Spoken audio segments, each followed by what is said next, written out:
Hi, it's Kathy Kelly back with you with a new topic, which is dealing with holidays and events and children's behavior at those times.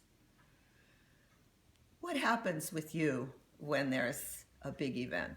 Christmas, Easter, a birthday, all those special, going to a party whenever something comes up that is different out of the ordinary, what sorts of things can happen? Children pick up on the energy that is coming out of adults. Oh my God, I'm behind. I have so much to do. I can't deal with it. Or, oh wow, I'm really looking forward to this. In any case, at the times that you're feeling anything in between that range of emotions, you're very likely to be challenged in also dealing with your child. What are the child's reactions to the events that you schedule? What if they really don't want to be there? What if the present that you spent so much time and money to get is not the present that they were either expecting or wanting? How do you handle these things? Children tend to be overwhelmed at holidays and at special celebrations because there's so much more excitement, and the adults tend to be out of sorts as much as they are.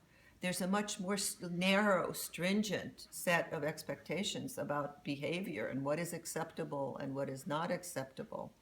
There's way more stress because there are likely to be more people there, more adults, children who might be new to that child, or children who the child is not used to playing with, or maybe a child that they actively dislike.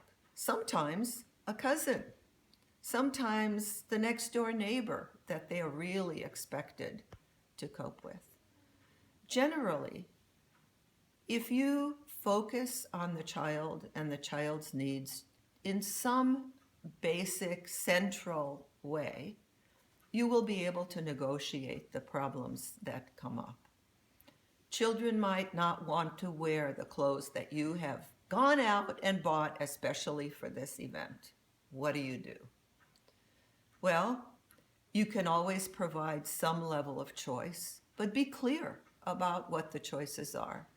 You can wear this, or you can wear this. Or I'm going to pick one out for you if you can't pick by yourself. You will wear nice, clean clothes today, even though you like your play clothes, and those clothes are kind of grungy and dirty right now. What will the behavior be expected? Yes, children are going to be nervous, just like you get nervous at some special events. But still, there's a range of expectations about what is acceptable and what is not acceptable. One of the things that may be really difficult for adults to understand is that children become stressed when you are stressed. So where can you start? You can always start with yourself.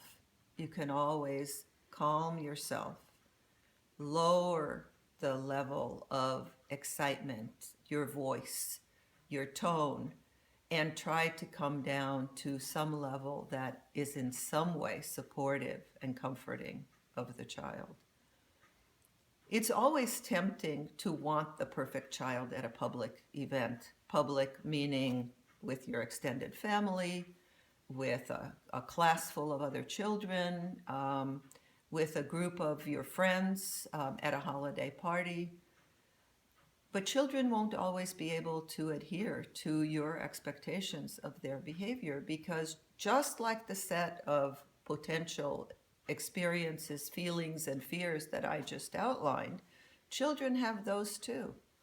There's the outgoing child who charges into every event and feels totally comfortable to act out in the way that they always do, whether that be totally acceptable, totally unacceptable, or somewhere in the middle. And there are some children who wilt and just can't deal with this range of new and challenging expectations that are on them. At a birthday party, another child is getting presents and your child is not, that's hard. That is really hard. What do you do? Or your child is the one who is getting presents and this isn't what I wanted. I wanted something else. What do you do then? One of the most important things to be able to do at any time with your child is to be bigger, stronger, kinder, and wise, as we covered in the attachment episode. You are bigger, you are stronger. You can be kind, you can force yourself to be kind, because at a time of stress, that is the most important thing that your child needs from you. Be kind, be compassionate. Understand that they are little. They haven't experienced so many of the things that you have experienced many times in your life. They don't have as many coping mechanisms. They don't have as many ways of dealing with their emotions as you have had much experience in dealing with.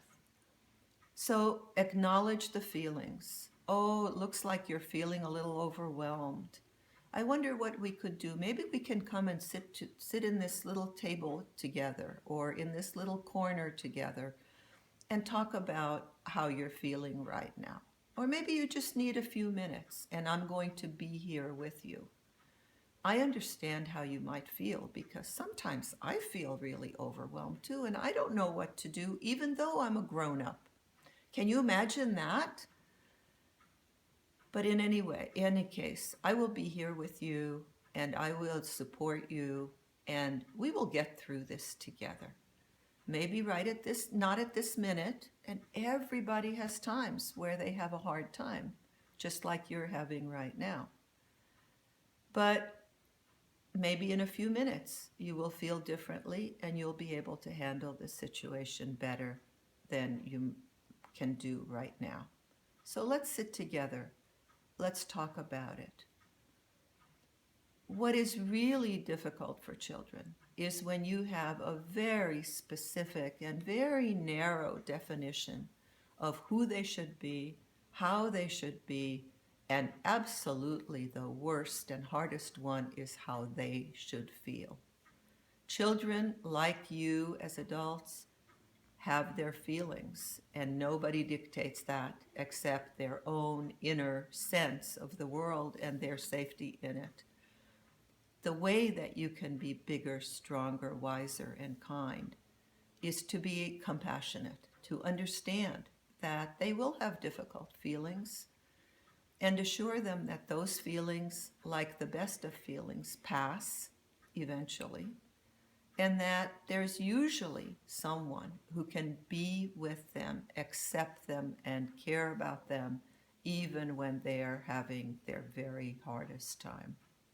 So, naming the feelings, maybe providing a list of options about how to cope with those feelings, maybe outlining the names of those feelings so that the next time they feel that way, they can actually express it.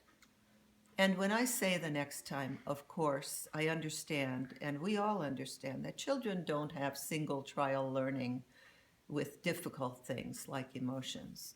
So you're going to have to repeat this a number of times. Every time your child loses it, every time your child is frustrated, every time your child is impatient, angry, rebellious, you can put some kind of a name or description to that so that your child can store it away and pull it up as something that is comforting.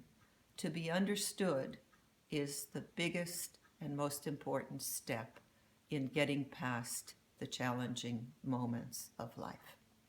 Thanks for tuning in. Do feel free to share this vlog and to encourage others to subscribe. And I will see you next time. Bye.